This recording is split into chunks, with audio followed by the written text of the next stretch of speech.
ماں کی ممتا۔ کہا جاتا ہے کہ ایک عورت نے اپنے شوہر کی وفات کے بعد دوسری شادی کی۔ اس کا پہلا شوہر سے ایک 3 سالہ بیٹا تھا۔ جب اس عورت نے دوسری شادی کی تو وہ اپنے بیٹے کے ساتھ اپنے نئے شوہر کے گھر منتقل ہو گئی۔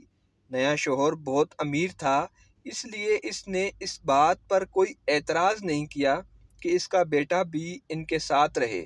شروع میں وہ اس بچے کے ساتھ کھیلتا بھی تھا اور اسے اپنا ہی سمجھتا تھا، لیکن 1 سال بعد جب ان کا اپنا بیٹا پیدا ہوا تو شوہر کی محبت اور توجہ بدلنے لگی۔ اب وہ اپنے سوتیلے بیٹے سے کترانے لگا اور اس کے ساتھ پہلے جیسا سلوک نہیں کرتا تھا۔ اس کا سارا دھیان اب اپنے حقیقی بیٹے پر تھا۔ ایک دن جب وہ کام سے واپس آیا تو اپنے بیٹے کے لیے ایک نئی سائیکل لے کر آیا۔ ماں کا دل کٹ گیا جب اس نے اپنے یتیم بیٹے کو اپنے چھوٹے بھائی کو حسرت بری نگاہوں سے دیکھتے پایا۔ ماں نے شوہر سے درخواست کی کہ وہ اپنے سوتیلے بیٹے کے لیے بھی ایک سائیکل خرید دے، لیکن شوہر نے انکار کر دیا اور کہا کہ وہ اس بچے کا ذمہ دار نہیں ہے۔ اگر ماں نے دوبارہ اس بارے میں بات کی تو وہ بچے کو گھر سے نکال دے گا۔ ماں نے اپنے بیٹے کے تحفظ کے لیے یہ بات مان لی۔ وقت گزر گیا اور دونوں بڑے ہو گئے۔ شوہر نے اپنے حقیقی بیٹے کو ایک بہترین پرائیویٹ اسکول میں داخل کروا دیا، لیکن سوتیلے بیٹے کے لیے کچھ نہ کیا۔ اس نے کہا کہ وہ اس کا والد نہیں ہے، اس لیے اس پر اپنا پیسہ کیوں خرچ کرے۔ اس نے کہا کہ یہ لڑکا نہ تو اس کا نام لے گا اور نہ ہی اسے کوئی فائدہ پہنچائے گا۔ ماں نے غصے سے جواب دیا، ہاں وہ شاید تمہارا خون اور گوشت نہیں ہے، لیکن اس کا مطلب یہ نہیں کہ تم اسے تعلیم سے محروم رکھو اور اسے جہالت کے اندھیرے میں چھوڑ دو۔ کیا تمہارے دل میں ذرا سی بھی رحمت اور شفقت نہیں؟ شوہر نے کہا، بس بہت ہو چکا، میں اب اس کی موجودگی برداشت نہیں کر سکتا، میں اسے اپنے گھر میں نہیں دیکھنا چاہتا۔ لڑکا اپنی ماں کے پاس آیا اور اس کے آنسو پوچھتے ہوئے کہا، ماں پریشان نہ ہو، کچھ بھی ایسا نہیں ہے جس کے لیے آپ کو رونا پڑے۔ میں تھک چکا ہوں آپ کو روزانہ میری خاطر اس شخص کی توہین برداشت کرتے دیکھ کر۔ آپ کی خوشی کے لیے میں یہ گھر چھوڑ دوں گا۔ وہ لڑکا اپنی ماں کو چھوڑ کر چلا گیا، اپنے کپڑے اٹھائے اور گھر سے نکل گیا۔ ماں کا دل جیسے آگ میں جلنے لگا۔ اس کے دماغ میں سوالات اٹھنے لگے کہ اس کا بیٹا کہاں جائے گا، کہاں رہے گا، کہاں کھائے گا، اور اگر وہ بیمار پڑ گیا تو کون اس کی دیکھ بھال کرے گا۔ ماں نے اپنے ہاتھ آسمان کی طرف اٹھائے اور دعا کی، اے اللہ، میں اپنے یتیم بیٹے کو تیرے سپرد کرتی ہوں، اس کی حفاظت فرما اور اسے محفوظ و سلامت واپس لے آ۔ جب شوہر واپس آیا تو اس نے دیکھا کہ بیوی خوش اور مطمئن نظر آ رہی ہے۔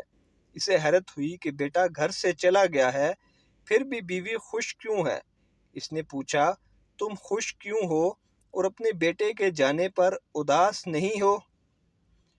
بیوی نے مسکرا کر کہا، میں نے اپنے بیٹے کی حفاظت اس کے سپرد کر دی ہے جو اسے دیکھ بھال اور حفاظت کے قابل اور جو کبھی تھکتا نہیں اور نہ امید ہوتا ہے، وہ بغیر کسی اجر کے سب کچھ کر سکتا ہے۔ شوہر نے حیرت سے پوچھا، وہ کون ہے؟ بیوی نے کہا، اللہ عز و جل۔ شوہر نے طنزیہ ہنسی کے ساتھ کہا، دنیا باہر رحم نہیں کرتی اور کوئی بھی بھوکے پر ترس نہیں کھاتا، لگتا ہے تم نے اپنا دماغ کھو دیا ہے۔ وقت گزرتا گیا اور سالوں بعد ماں کا بیٹا ایک دن واپس آیا، اپنے ہاتھ میں ایک بچہ اور ساتھ ایک عورت کے ساتھ۔ اس نے اپنی ماں کو سلام کیا۔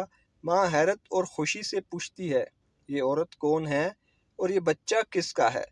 بیٹے نے جواب دیا، میری بیوی ہے اور یہ میرا بیٹا ہے۔ اے ماں! ماں نے پوچھا، تم نے یہ سب کچھ کیسے حاصل کیا جب تمہارے پاس نہ پیسے تھے اور نہ ہی کوئی پناہ؟ بیٹے نے کہا، سچ بتاؤں تو میں خود نہیں جانتا کہ زندگی نے مجھے کہاں پہنچا دیا۔ میں بے یار و مددگار تھا اور نہیں جانتا تھا کہ کہاں جاؤں۔ پھر میں ایک چھوٹے سے گاؤں کی مسجد میں پہنچا اور وہاں رات گزاری۔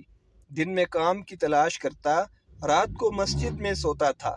امام مسجد کو اپنی کہانی سنائی اور ان سے مسجد میں سونے کی اجازت مانگی۔ انہوں نے اجازت دے دی اور ہر روز مجھے کھانا دیتے تھے۔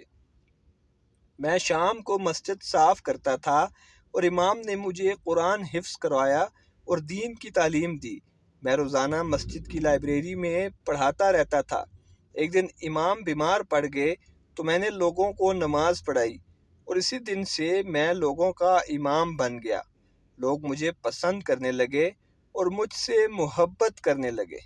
انہوں نے میرے لیے ایک یتیم لڑکی سے شادی کا انتظام کیا جس کے پاس صرف اس کی دادی تھی۔ میں نے شادی کی اور کچھ ہی عرصے بعد اس کی دادی کا انتقال ہو گیا۔ بیوی کو اس کی دادی کی وراثت سے زمین کا ایک ٹکڑا ملا جس میں نے کاشت کیا اور حالات بہتر ہو گئے الحمدللہ۔ اب اللہ کے فضل سے میرے پاس بہت سی زرعی زمینیں ہیں اور اللہ نے مجھے اپنے فضل سے نوازا ہے۔